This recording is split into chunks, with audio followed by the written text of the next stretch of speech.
Эти растения, похожие на фантастические яркие кристаллы и камни, поражают разнообразием форм. Завораживающая коллекция суккулентов Заремы Танкос удивит не только любителей, но и искушенных цветоводов. В небольшой теплице провизор по образованию, но цветовод в душе, Зарема Ханım вырастила около 700 растений. Занимаюсь я этим более 3 лет. Случайно наткнулась на картинку в интернете красивых горшочков, мини-садиков. Поначалу я думала, что это все искусственные цветы, и я начала искать здесь уже коллекционеров, у кого я могла бы что-то найти. Суккулент с латыни означает «сочный», суккулентум, «сочный». Это название они приобрели, потому что в тканях растений содержится очень много влаги. За счет этой влаги растение питается и может буквально несколько месяцев находиться без влаги. Привычная среда обитания суккулентов – жаркие уголки нашей планеты с засушливым климатом. Чаще встречаются в пустынях и полупустынях Южной Африки, а также в степях и сухих горных районах Южной Америки. В оранжерее Заремы Ханım собраны редкие виды растений. Здесь мирно соседствуют и радуют глаз агава, каланхоя и толстянковые. Любительница суккулентов всегда в поиске новых причудливых экземпляров. Многие из них привезены из Кореи.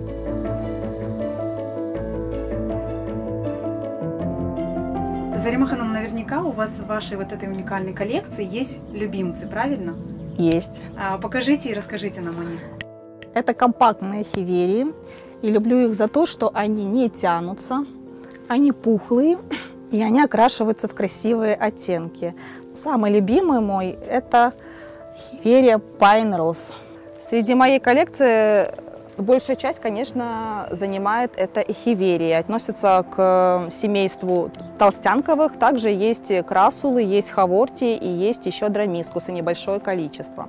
Могут 2-3 месяца абсолютно не поливаться. Они стрессоустойчивы, и в этот период перепады температур дают красивую окраску растениям. Эти растения нельзя трогать. У них восковый налет очень плотный. Если это растение тронешь, остается некрасивое вот такое вот пятно. Есть растения, например, с курункулами, да?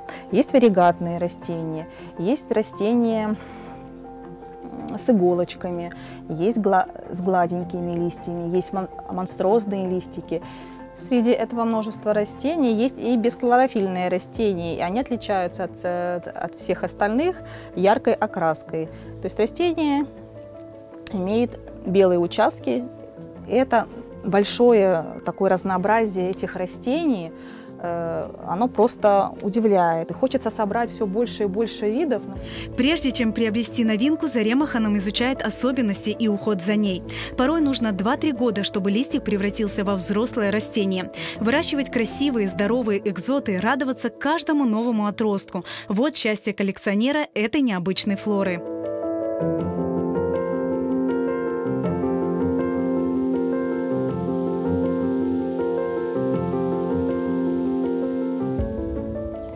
Растение было срезано неделю назад. Срез уже подсох и готов к посадке. На дно горшочка обязательно дренаж. Почва должна быть воздуха и водопроницаемая. Растение просто втыкаем в почву и сверху посыпаем камешками. Это для того, чтобы грунт не пачкал растение после полива. Набраться терпения, и через год-два растение покажет вам свои красивые сортовые признаки. Выращивание суккулентов для Заремы Танкос – это не просто хобби. Она признается в своей необычной оранжерее, она отдыхает душой и получает заряд положительных эмоций.